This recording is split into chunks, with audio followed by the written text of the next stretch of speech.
पश्चिमी खुफिया एजेंसियों के अनुसार व्लादिमीर पुतिन दोनबास पर पूरी तरह कब्जा करने के लिए 2027 की शरद ऋतु तक युद्ध जारी रखने के लिए तैयार हैं और केवल तभी बातचीत के लिए वास्तव में कोई मौका बन सकता है, वो भी सिर्फ तब जब क्रेमलिन पूरे डोनेट्स्क क्षेत्र पर पूरा नियंत्रण स्थापित नहीं कर पाएगा। विशेषज्ञों का कहना है कि इस समय क्रेमलिन में युद्ध को एक और साल तक जारी रखने के लिए सभी संसाधनों और तरीकों की गणना की जा रही है, जबकि यूरोप में ये तय किया जा रहा है कि उनकी ओर से भविष्य में होने वाली बातचीत कौन करेगा, जब उन्हें आखिरकार ये बात समझ में आएगी। साथ ही न्यूयॉर्क पोस्ट ने पुतिन की इन योजनाओं की ठोस कीमत का खुलासा किया है। जुलाई रूस के लिए पूरे युद्ध के दौरान सबसे खूनी महीनों में से एक बन गया। सिर्फ एक महीने में ही लगभग 43,000 रूसी सैनिक मारे गए या घायल हुए। और पिछली रात याद दिला दूं, मॉस्को और उसके आसपास के इलाकों में 600 ड्रोन छोड़े गए। वहीं मॉस्को के पास रूस का सबसे बड़ा वाइल्ड बेरीज गोदाम जल गया। तो चलिए इस एपिसोड में हम साथ मिलकर क्रेमलिन की युद्ध जारी रखने की योजनाओं पर चर्चा करते हैं। उनके पीछे क्या कारण है, यूरोप कैसे प्रतिक्रिया दे रहा है और क्या पुतिन एक साल से भी ज्यादा युद्ध को झेल पाएंगे। मेरा नाम अलेक्सेई पेची है, चलिए शुरू करते हैं। लेकिन शुरू करने से पहले आपसे अनुरोध है कि इस चैनल को सब्सक्राइब करें। हम 3 लाख सब्सक्राइबर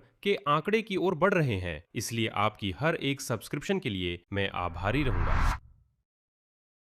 तो जैसा कि आज न्यूयॉर्क टाइम्स लिखता है, कुछ पश्चिमी अधिकारी मानते हैं कि इस साल शरद ऋतु में रूसी संघ की स्टेट ड्यूमा के चुनावों के बाद व्लादिमीर पुतिन आखिरकार नई लामबंदी की घोषणा करेंगे। संभव है ये भर्ती हाइब्रिड होगी, संभव है भर्ती प्रक्रिया तेज हो जाएगी, लेकिन यह तथ्य कि क्रेमलिन यूक्रेन के खिलाफ युद्ध के लिए नए इवानों को भर्ती करेगा, यह अब एक सच्चाई है। और कुछ लोग डरते हैं कि कोने में फंसे रूसी राष्ट्रपति नाटो के साथ टकराव और यूरोप में हाइब्रिड हमलों का सहारा ले सकते हैं ताकि गठबंधन को तोड़ा जा सके।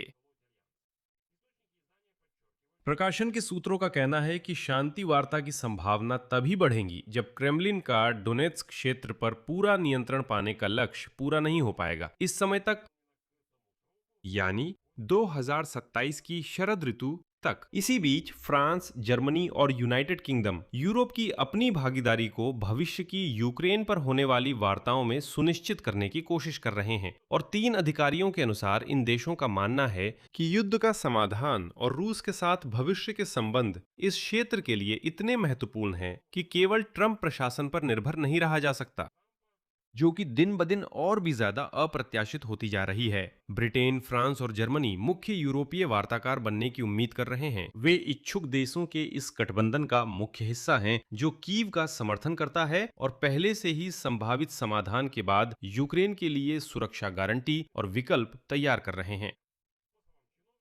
अधिकारियों के अनुसार सबसे पहले पोलैंड, इटली और उत्तरी यूरोप के देशों से भी सलाह मशविरा करना जरूरी है और यूरोपीय संघ को इसकी जानकारी होनी चाहिए। और बाद में किसी भी वार्ता प्रक्रिया में रूसियों के साथ सीधे तौर पर शामिल होना चाहिए। लेकिन इस यूरोपीय पहल के सामने एक गंभीर समस्या है। ये खुद पश्चिमी देशों के बीच बंटवारे की वजह से है। शायद यूरोप की भागीदारी इन मतभेदों के कारण जटिल हो जाती है, शायद पश्चिमी देशों के बीच, शायद कि कुछ देश, खासकर जो रूस और यूक्रेन के पड़ोसी हैं, जैसे लातविया, लिथुआनिया, एस्टोनिया, हंगरी, वे पूरी तरह से जर्मनी और फ्रांस पर अपने हितों के प्रतिनिधित्व के मामलों में भरोसा नहीं करते। यानी वे कहते हैं, सुनिए, ठीक है 3 देश हैं, लेकिन वे सभी की ओर से क्यों बोलें। और आप जानते हैं, व्लादिमीर पुतिन की बातचीत में रुचि की कमी को देखते हुए यूरोपीय लोग अभी अपनी इच्छाओं को ही सच मान रहे हैं। वे, माफ कीजिए, 2 साल से ठीक ठाक यही योजना बना रहे हैं कि पुतिन से बातचीत कैसे नहीं करनी है, लेकिन पहले उस पर दबाव बनाना है, फिर बातचीत करनी है। किसी न किसी मोड़ पर यह तो साफ है, यूरोप को बातचीत में शामिल होना ही पड़ेगा, क्योंकि उसकी सुरक्षा खतरे में है और अब वॉशिंगटन इसे अपनी अत्यंत महत्वपूर्ण हित नहीं मानता। लेकिन फिलहाल पुतिन को इसमें फायदा नजर आता है कि वो पश्चिम को बांटने की कोशिश करें और यूरोप के साथ अमेरिका के जरिए संवाद करें। लेकिन अभी इसके मौके बहुत कम हैं, इसलिए यूरोप को इस मामले में, खासकर मॉस्को पर दबाव बनाने के मामले में, अपनी स्वतंत्रता और प्रभाव को और मजबूत करना होगा। और इसी बीच मैं फिर से जोर देता हूं, पुतिन बाकी बची ताकत को इकट्ठा करने और 2027 की शरद ऋतु तक युद्ध जारी रखने की योजना बना रहे हैं। कम से कम यूरोपीय अधिकारी तो ऐसा ही मानते हैं। लेकिन व्लादिमीर पुतिन के लिए ये युद्ध दिन ब दिन और भी महंगा होता जा रहा है। सही कहे तो पुतिन के लिए नहीं, बल्कि रूसी समाज के लिए ये महंगा होता जा रहा है। पुतिन को तो कोई फर्क नहीं पड़ता। न्यूयॉर्क पोस्ट के अनुसार जुलाई 2026 में रूसी सेना ने युद्ध के मैदान पर 46,860 लोगों को खो दिया, जिसमें मारे गए और घायल दोनों शामिल हैं। मैंने लोगों शब्द को उद्धरण में क्यों लिखा?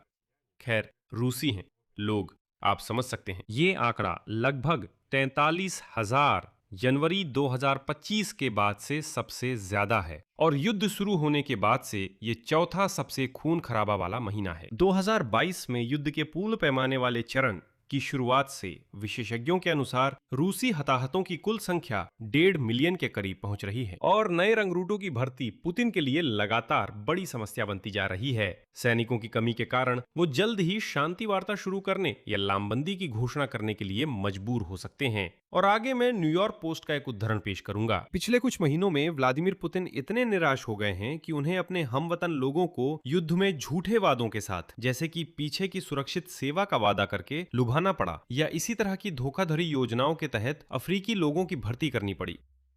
इसी समय यूक्रेन की रक्षा सेनाएं रूस की गहराई तक हमले जारी रखे हुए हैं। उदाहरण के लिए 15 अगस्त को यूक्रेन की सशस्त्र सेनाओं ने रूस के अंदर फ्लेमिंगो मिसाइलें दागी, जो देश के पश्चिम में स्थित सवास्लेका एयरबेस पर 700 किलोमीटर अंदर तक पहुंची।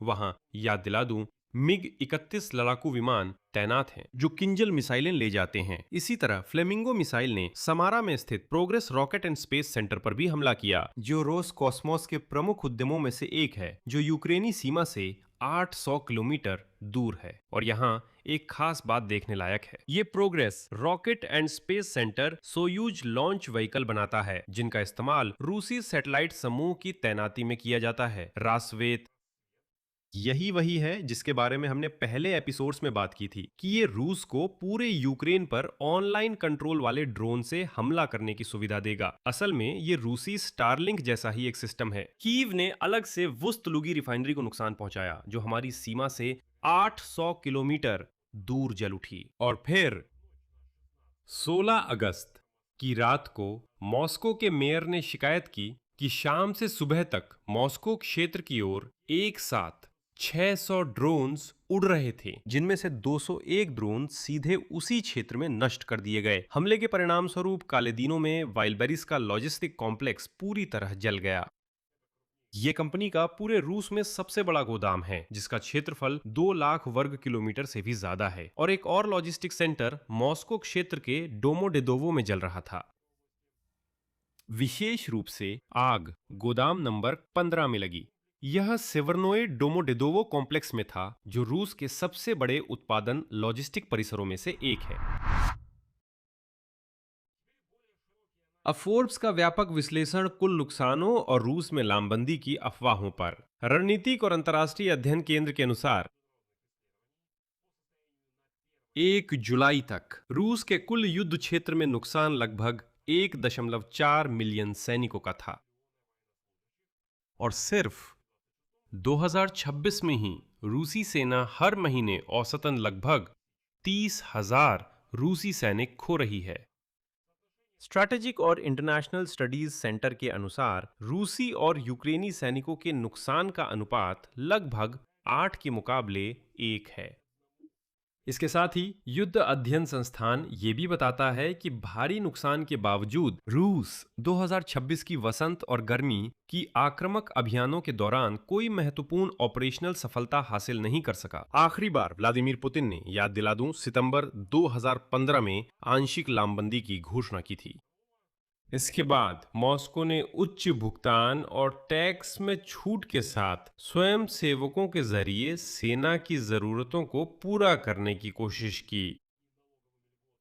लेकिन पश्चिमी मीडिया की रिपोर्टों के अनुसार हाल ही में स्वयंसेवकों की भर्ती भी धीमी हो गई है। इसी के साथ विशेषज्ञ ये भी जोर देते हैं कि रूसियों का युद्ध से थक जाना इसका मतलब ये बिल्कुल नहीं है कि वे अपने आप पुतिन की नीतियों के खिलाफ विरोध करने के लिए तैयार हो जाएंगे। लेवाडा सेंटर के मार्च के सर्वेक्षण में दिखाया गया था कि 67% रूसी नागरिक यूक्रेन के साथ शांति वार्ता को जरूरी मानते हैं, जबकि केवल 24% ने सैन्य कार्रवाई जारी रखने के पक्ष में राय दी थी, लेकिन सड़कों पर निकलकर अपनी राय जाहिर करने से रूसियों को डर लगता है।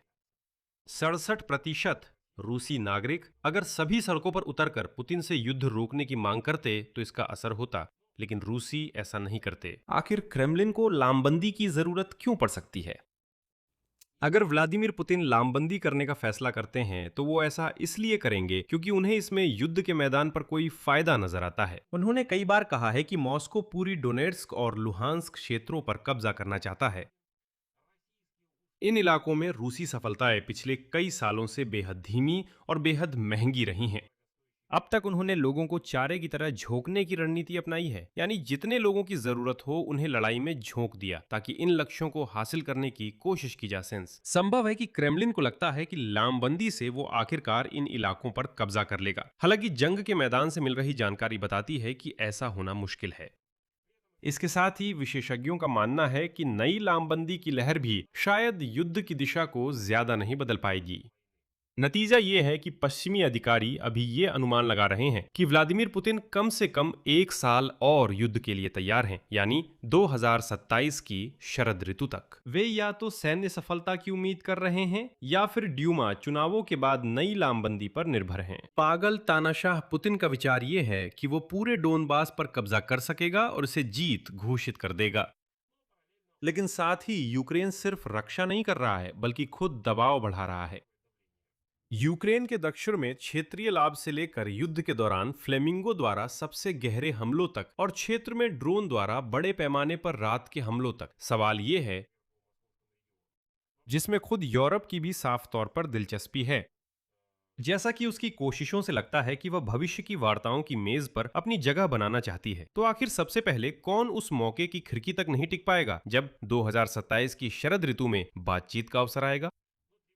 लेकिन चिंता की बात यह है कि देखिए, हमारे लिए कूटनीति का अगला मौका फिर से 1 साल से भी ज्यादा आगे खिसक गया है।